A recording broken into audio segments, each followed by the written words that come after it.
اعوذ باللہ من الشیطان الرجیم، بسم اللہ الرحمن الرحیم۔ پیارے بھائیوں، بہنوں، بچوں، السلام علیکم۔ امام غزالی اور ان کی ماں کا ایک خوبصورت واقعہ۔ ہر انسان کے اندر اللہ رب العزت نے ایک فطری خواہش رکھی ہے کہ جب وہ جوانی کی عمر کو پہنچے تو شادی کے بعد صاحب اولاد ہو۔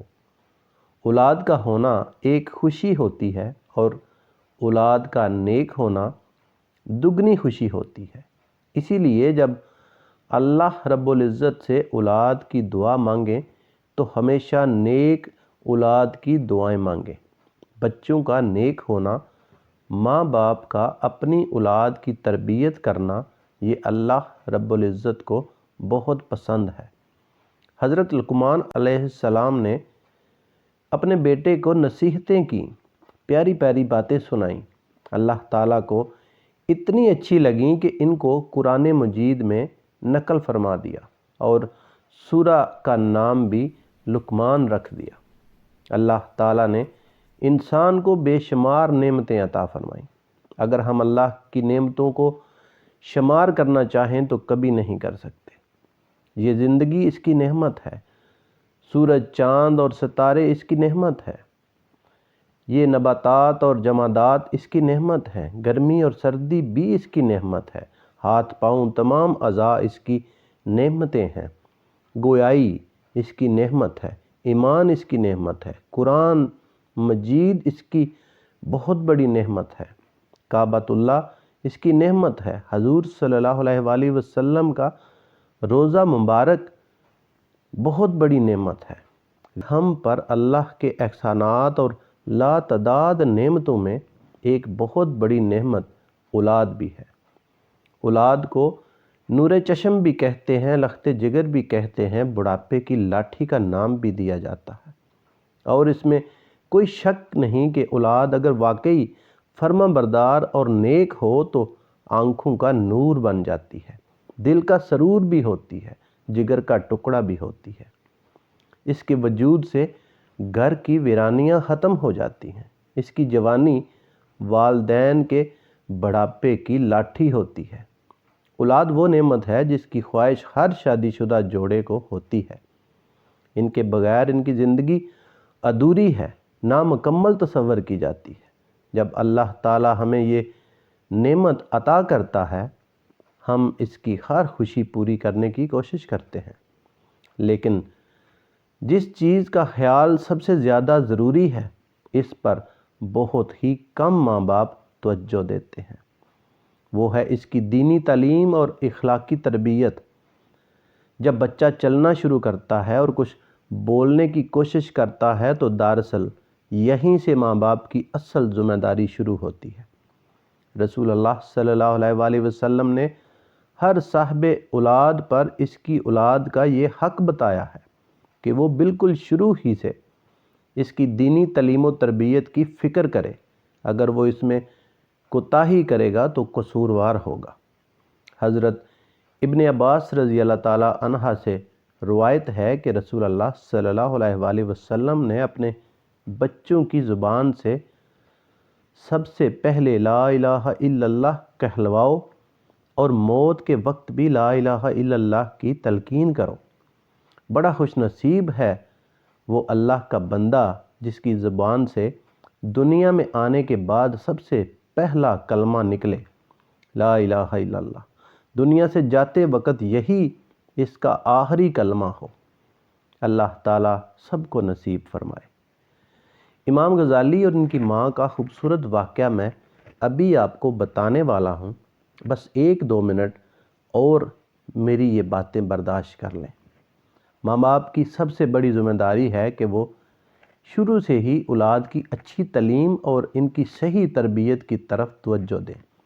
اسلام نے بڑی اہمیت کے ساتھ اور بڑے خاص انداز سے ماں باپ کی توجہ اس جانب مبذول کرائی ہے۔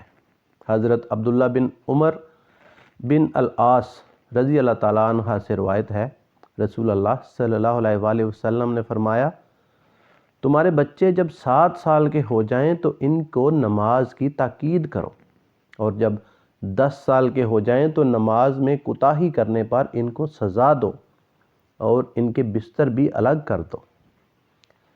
جب ماں تہجد گزار ہوتی ہے نا بھائیوں، اور وضو کر کے دودھ پلاتی ہے اپنے بچوں کو، تو امام غزالی، فرید الدین گنج شکر، نظام الدین اولیاء اور خواجہ معین الدین چشتی اجمیری رحمہ اللہ پیدا ہوتے ہیں۔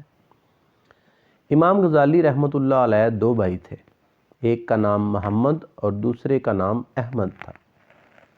محمد غزالی اور احمد غزالی دونوں بڑے نیک تھے، مگر ایک کا رجحان علم کی طرف زیادہ تھا اور دوسرے کا رجحان ذکر کی طرف زیادہ تھا، جس کو ہم امام غزالی کہتے ہیں۔ یہ عالم تھے، اپنے وقت کے بہت بڑے خطیب تھے، اپنے وقت کے قاضی تھے، ایک بڑی مسجد کے امام بھی تھے۔ ان کے چھوٹے بھائی احمد غزالی ذکر و اذکار میں لگے رہتے تھے، اور ان کی عادت تھی کہ مسجد میں جا کر نماز پڑھنے کی بجائے اپنی نماز خلوت میں پڑھ لیا کرتے تھے۔ ایک دن امام غزالی نے اپنی والدہ سے عرض کیا کہ اماں جان، لوگ مجھ پر اعتراض کرتے ہیں کہ تیرا سگا بھائی تیرے پیچھے نماز نہیں پڑھتا، اپنی علیحدہ نماز پڑھ لیتا ہے، آخر کیا بات ہے؟ تو آپ بھائی سے کہیں الگ نماز پڑھنے کی بجائے میرے پیچھے جماعت سے نماز پڑھ لیا کریں۔ ماں نے چھوٹے بیٹے کو بلایا، بیٹے تم بڑے بھائی کے پیچھے نماز پڑھ لیا کرو۔ کہنے لگے، امی میں پڑھوں گا۔ چنانچہ اگلی نماز میں امام غزالی نے امامت کی اور احمد غزالی نے ان کے پیچھے نماز نیت لی، باندھ لی۔ جب دوسری رکعت میں کھڑے ہوئے تو احمد غزالی نے نماز کی نیت توڑ دی اور جماعت سے نکل کر علیحدہ نماز پڑھی اور گھر آ گئے۔ اب نماز کے بعد لوگوں نے امام غزالی رحمہ اللہ پر اور اعتراضات کیے کہ تیرے بھائی نے تو ایک رکعت پڑھی اور دوسری رکعت میں نماز توڑ کر چلے گئے۔ امام غزالی بڑے پریشان ہوئے، پھر آ کر والدہ کی خدمت میں عرض کیا، اماں بھائی نے تو ایک رکعت پڑھی پھر نماز توڑ کر آ گیا، میری بے عزتی اور زیادہ کروا دی۔ ماں نے بلا کر پوچھا، بیٹے تم نے یہ کیا کام کیا؟